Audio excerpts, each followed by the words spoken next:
La Belgique, comme l'ex-puissance coloniale, et la France même, avec sa influence en Afrique, elle ne pouvait pas faire quelque chose? Non. Parce qu'il y a un problème militaire très simple. Combien de troupes pouvez-vous déployer à quelle vitesse? Il fallait déployer 10 à 15 000 hommes en 4 ou 5 jours. Et on n'avait pas besoin de moyens blindés, il suffisait de quelques automitrailleuses. Et on arrêtait tout.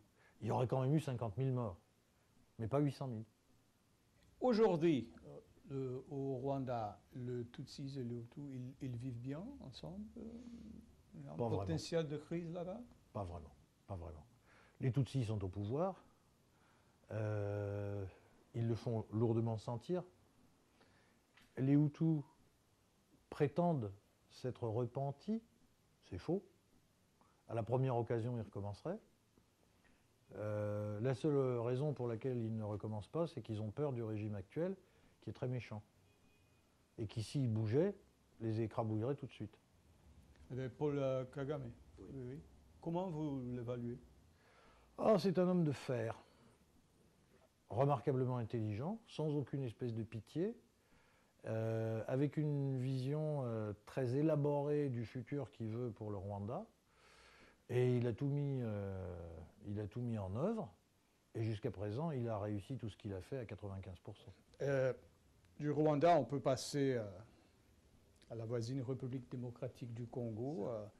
Les deux pays ont un conflit des frontières, là, une région où les conflits ont provoqué une quantité énorme de morts. Et le monde a ignoré ça plus que d'autres massacres.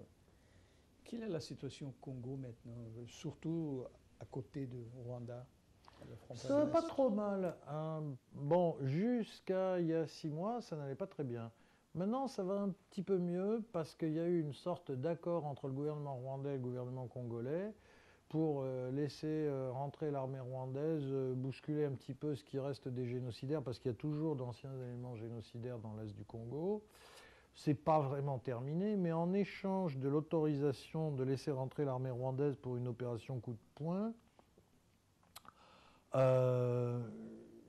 les Rwandais, eux, ont retenu la milice Tutsi congolaise, qui causait beaucoup de troubles aussi, et qui avait des ambitions même carrément de renverser le gouvernement.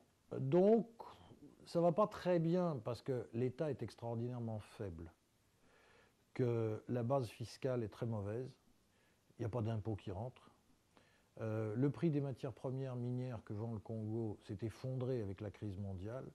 Donc l'État est faible et pauvre. Et les fonctionnaires sont souvent pas payés. Le pays est immense. Les moyens de communication sont très mauvais. Pas un peu mauvais, très très mauvais. C'est sans doute les pires moyens de communication de toute l'Afrique.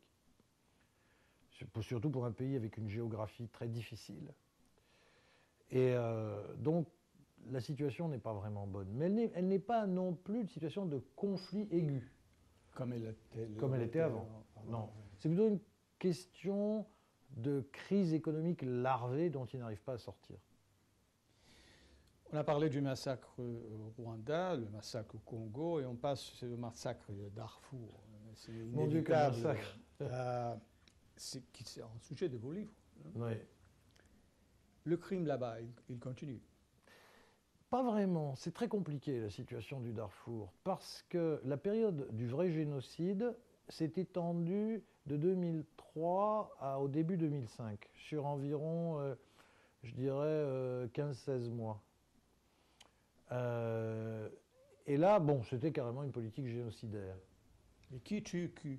Ah, alors, ce sont en gros des tribus arabes qui tuent des tribus d'origine africaine. Mais il faut tout de suite ajouter tout un tas de bémols, parce que les Arabes en question sont aussi noirs que les Africains.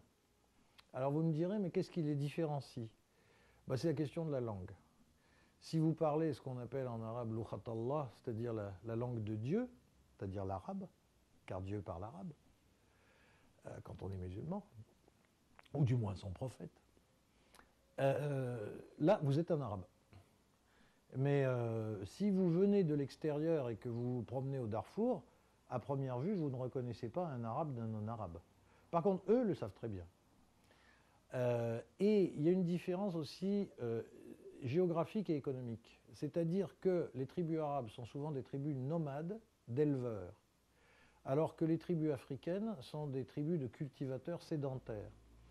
Et avec la montée de la sécheresse qui ne cesse de s'aggraver depuis 25 ans, les nomades, et surtout les nomades du nord Darfour, qui sont des nomades chameliers, n'ont pratiquement plus aucun moyen de survie.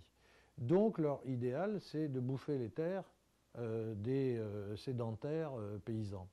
Et le génocide a été largement un génocide avec des buts fonciers, c'est-à-dire d'éliminer les paysans sédentaires pour donner les terres aux Arabes nomades, qui n'arrivaient plus à survivre avec la baisse du taux de pâturage. Bon, maintenant, cette politique a réussi. Le président du Soudan, Omar el-Bashir, il a cherché par la Cour pénale internationale et ceux qui défendent la décision disent que oui, il est responsable pour la crise, le massacre, le génocide, tout ça. Et d'autres disent que c'est un faux pas diplomatique parce qu'on a besoin de lui pour résoudre le problème. Qu'est-ce que vous en pensez? C'est complètement faux. Non pas que... Je veux dire, la deuxième morceau de l'alternative, il est complètement responsable et on n'a absolument pas besoin de lui pour résoudre la crise. Parce qu'on ne voit pas pourquoi ni comment il la résoudrait. Il est content du résultat, il est satisfait. Pourquoi reviendrait-il en arrière? Il n'a aucune intention de le faire. Et on est incapable de l'arrêter.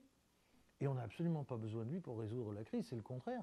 Son régime devrait être renversé pour résoudre la crise. Car il n'y a pas de possibilité d'équilibre entre les différents groupes ethniques, raciaux, linguistiques, culturels au Soudan, sans une remise à plat générale du rapport entre ces groupes. Or, il faut remonter à la fin de la colonisation britannique. Quand les Anglais dominaient le Soudan, ils sont partis en janvier 1956 en laissant les clés du pouvoir entre les mains d'une élite arabe restreinte.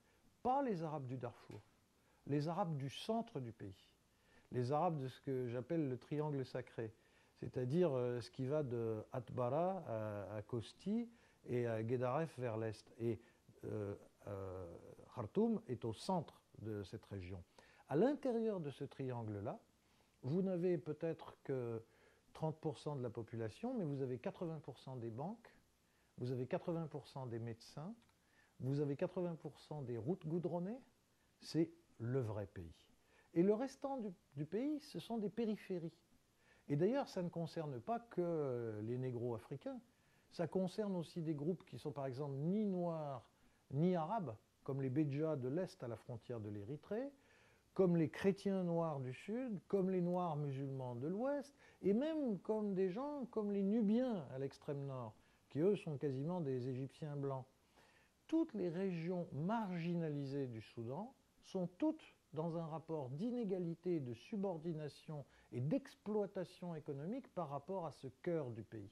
Ce n'est pas spécifique au Darfour. Le Darfour n'est que l'ultime incarnation de ce rapport inégal. Et c'est très intéressant le cas du Darfour, car ce sont des musulmans. Jusqu'à présent, toute la guerre qui existait, c'était entre musulmans et chrétiens. On nous avait dit qu'elle était d'origine religieuse. Or là, on a des musulmans qui massacrent d'autres musulmans. Donc ce n'est pas d'origine religieuse.